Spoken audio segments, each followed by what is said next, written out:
Assalomu alaykum. Toshkent ovoz kanalida kunning tezkor va dolzarb bo'lgan xabarlarni yetkazib borishda davom etamiz. Bugungi dasturimizda Belgiya urushga tayyorgarlikni boshlab yubordi. Xovos tumanining sobiq hokimi qamaldi. Rossiyaning yadroviy aviatsiyasi xavf ostida qoldi. Ukraina zarba berdi. Toshkentda Nexia xavfsizlik orolchasidagi piyodani urib yubordi. AQSh Suriyadagi harbiy bazalarning aksariyatini yopadi.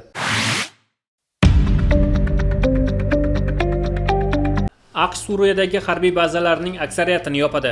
AQSh Suriyadagi harbiy ishtirokini bosqichma-bosqich qisqartirib, u yerda faqat bitta harbiy bazani qoldiradi. Bu haqda AQShning Anqaradagi elchisi va Suriya bo'yicha maxsus vakili Tom Barak ma'lum qildi. Rejaga ko'ra, AQSh Suriyadagi 8 ta harbiy bazasidan 7 tasini, jumladan sharqdagi Deir az-Zor viloyatidagi bazalarni yopadi. Faoliyat faqat shimoliy sharqdagi Hasaka viloyatida davom etadi. AQSh harbiy texnikasi va askarlari allaqachon boshqa joyga ko'chirilayotganligini ma'lum qilgan. Biz bazalar sonini 8 tadan 5 tagacha, keyin esa 3 tagacha qisqartirdik. Oxir oqibatda ularning sonini bittaga qisqartiramiz, dedi AQSh elchisi. Amerika Suriyadagi harbiylar sonini ham qisqartirishni rejalashtirgan. Hozirda mamlakatda taxminan 2000 nafar amerikalik askar bor. Kontingent qisqartirishga IShIDga qarshi kurashdan so'ng 10 yil ichida erishilgan sezilarli muvaffaqiyatlarni sabab qilib ko'rsatgan. AQSh boshchiligidagi xalqaro koalitsiya 2014-yilda Suriyada IShIDga qarshi kurash boshlagan. Bugungi kunda esa IShIDning faqat qoldiqlari qolgani aytilmoqda. AQSh elchisi Suriya oldida hali uzoq yo'l borligini, mamlakatda turli diniy va etnik guruhlarning integratsiyasi qiyin kechayotganligini aytgan. Biroq men hammasi amalga oshishiga ishonaman, deya qo'shimcha qilgan AQShning maxsus vakili.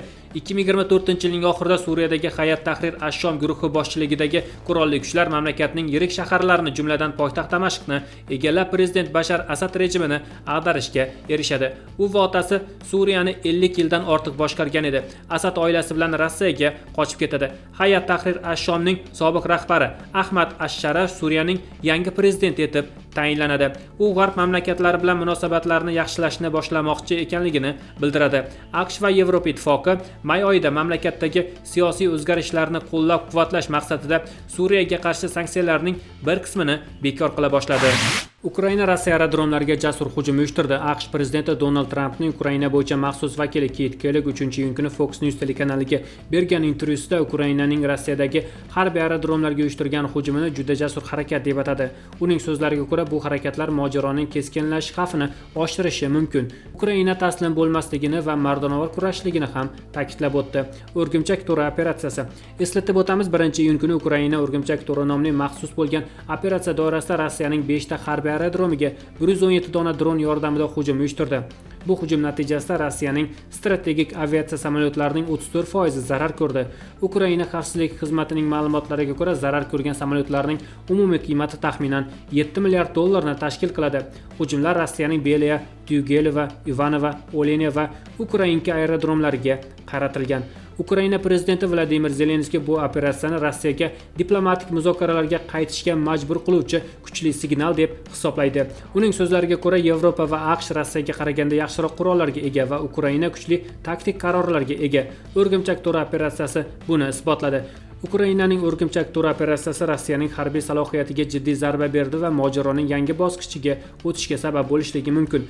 Bu harakatlar Ukraina va Rossiya o'rtasidagi mojaroda yangi strategik yondashuvlarni namoyon etmoqda.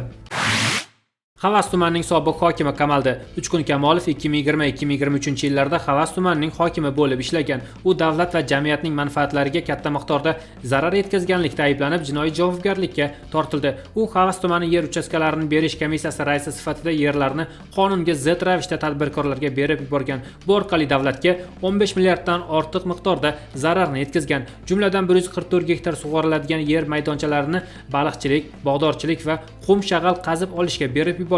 Bu yerlarning unumdorlik qatlami yo'qotilganligi ham davlatga qo'shimcha zarar keltirgan. Uchqun Kamolovning hamkorlari sobiq o'rinbosari Berdiyorov va yer resurslari bo'limining sobiq rahbari Komilov ham sudlangan. 2023-yilning sentyabrida qamoqqa olingan Kamolovga 3 yil 5 oy ozodlikdan mahrum qilish jazosi va mansabdorlik lavozimlarida ishlash huquqidan mahrum etish belgilandi. Shuningdek, unga jarima solindi. Qamoqdagi jazosi biroz qisqartirildi. Bu voqea korrupsiya va xizmat vakolatlaridan suiiste'molga qarshi qat'iy kurashish zarurligini yana bir bora ko'rsatadi. Xorijiy investitsiya va davlat aktivlarini muhofaza qilish uchun bunday holatlarga barham berish kerak. Ijtimoiy adolatni ta'minlash va davlat resurslarini samarali boshqarish davlat va jamiyat uchun ustuvor vazifa. Belgiya urushga tayyorlanmoqda. 36 milliard yevrolik harbiy investitsiya rejasi. Belgiya hukumatı xalqaro vaziyatning keskinlashuvi fonida harbiy salohiyatni kuchaytirish maqsadida 36 milliard yevro miqdorida sarmoya kiritishni rejalashtirmoqda. Bu mablag'lar qurolli kuchlarni modernizatsiya qilish, yangi texnologiyalarni joriy etish va NATO standartlariga moslashishga yo'naltiriladi. 21 ta qo'shimcha F-35A qiruvchi samolyotlari xarid qilinadi. Bu bilan umumiy son 55 taga yetadi. Ushbu samolyotlar Italiyadagi Cameri zavodida yig'iladi. Bu Yevropa va AQSh o'rtasida hamkorlikni mustahkamlashga xizmat qiladi. 10 ta Nasamas Norvegiyada ishlab chiqarilgan havo mudofaa tizimi ham xarid qilinadi. Bu tizimlarning har biri 4 ta uchirgich bilan jihozlangan bo'lib, Belgiyaning havo hududini mustaqil himoya qilish imkonini beradi. 300 ta Piorun Polshada ishlab chiqarilgan ko'chma havo mudofaa tizimi va dronlarni xarid qiladi. Quruqlikdagi qo'shinlar uchun 10 milliard yevro ajratilib, bu mablag'lar yangi qurollar, texnika va logistika imkoniyatlarini yangilashga yo'naltiriladi. Yangi harbiy bazalar qurish va mavjud infratuzilmani modernizatsiya qilish rejalashtirilgan. Yevropa miqyosida integratsiyalashgan ma'lumotlar markazini yaratish uchun 5 milliard yevro sarmoya kiritiladi. Bu raqamlar harbiy strategiyaning bir qismi bo'lib, zamonaviy axborot texnologiyalarini joriy etishni nazarda tutadi. Belgiyaning dengiz floti salohiyatini oshirish maqsadida qo'shimcha fregat xarid qilinadi. Belgiyaning ushbu harakati NATOning yalpi ichki mahsulotining 2% ni mudofaa xarajatlariga ajratish talablari bilan hamohangdir. Bu qaror Yevropada xavfsizlikni mustahkamlash va mintaqaviy barqarorlikni ta'minlashga qaratilgan. Belgiyaning 36 milliard yevrolik harbiy investitsiya rejasi mamlakatning mudofaa salohiyatini sezilarli darajada oshiradi. Bu nafaqat milliy xavfsizlikni ta'minlash, balki Yevropa va NATO doirasida muhim rol o'ynash imkonini beradi. Toshkentda Nexia xavfsizlik orolchasidagi piyodani urib yubordi. Toshkent shahrining Bektemir tumanida Nexia haydovchisi katta tezlikda Matiz bilan to'qnashib, xavfsizlik orolchasiga chiqib ketdi va u yerda turgan ayolni urib yubordi.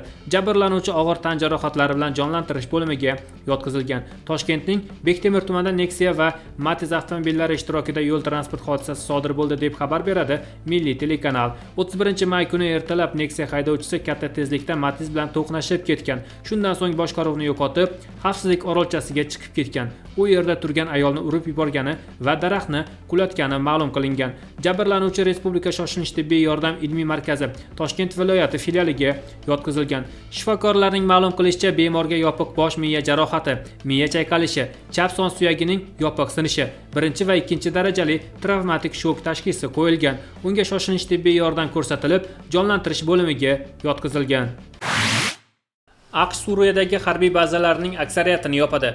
AQSh Suriyadagi harbiy ishtirokini bosqichma-bosqich qisqartirib, u yerda faqat bitta harbiy bazani qoldiradi. Bu haqda AQShning Anqaradagi elchisi va Suriya bo'yicha maxsus vakili Tom Barak ma'lum qildi.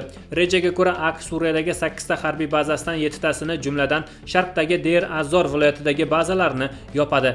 Faoliyat faqat shimoliy sharqdagi Hasaka viloyatida davom etadi. AQSh harbiy texnikasi va askarlari allaqachon boshqa joyga ko'chirilayotganligini ma'lum qilgan. Biz bazalar sonini 8 tadan 5 tagacha, keyin esa 3 tagacha qisqartirdik. Oxir oqibatda ularning sonini bittaga qisqartiramiz, dedi AQSh elchisi. Amerika Suriyadagi harbiylar sonini ham qisqartirishni rejalashtirgan. Hozirda mamlakatda taxminan 2000 nafar amerikalik askar bor. Kontingent qisqartirishga IShIDga qarshi kurashdan so'ng 10 yil ichida erishilgan sezilarli muvaffaqiyatlarni sabab qilib ko'rsatgan. AQSh boshchiligidagi xalqaro koalitsiya 2014-yilda Suriyada IShIDga qarshi kurash boshlagan. Bugungi kunda esa IShIDning faqat qoldiqlari qolgani aytilmoqda. AQSh elchisi Suriya oldida hali uzoq yo'l borligini, mamlakatda turli diniy va etnik guruhlarning integratsiyasi qiyin kechayotganligini aytgan. Biroq men hammasi amalga oshishiga ishonaman, deya qo'shimcha qilgan AQShning maxsus vakili. 2024-yilning oxirida Suriyadagi Hayat Tahrir ash-Shom guruhi boshchiligidagi qurolli kuchlar mamlakatning yirik shaharlarini, jumladan poytaxt Damashqni egallab, prezident Bashar Asad rejimini ag'darishga erishadi. U va otasi Suriyani 50 yildan ortiq boshqargan edi. Asad oilasi bilan Rossiyaga qochib ketadi. Hayat Tahrir ash-Shomning sobiq rahbari Ahmad ash-Sharaf Suriyaning yangi prezidenti etib tayinlanadi. U g'arb mamlakatlari bilan munosabatlarni yaxshilashni boshlamoqchi ekanligini bildiradi. AQSh va Yevropa ittifoqi may oyida mamlakatdagi siyosiy o'zgarishlarni qo'llab-quvvatlash maqsadida Suriyaga qarshi sanksiyalarning bir qismini bekor qila boshladi. Toshkent ovozi kanali orqali sizlarga yetkazmoqchi bo'lgan xabarlarimiz mana shulardan iborat edi. Keyingi dasturlarimizda ko'rishguncha xayr, salomat bo'ling.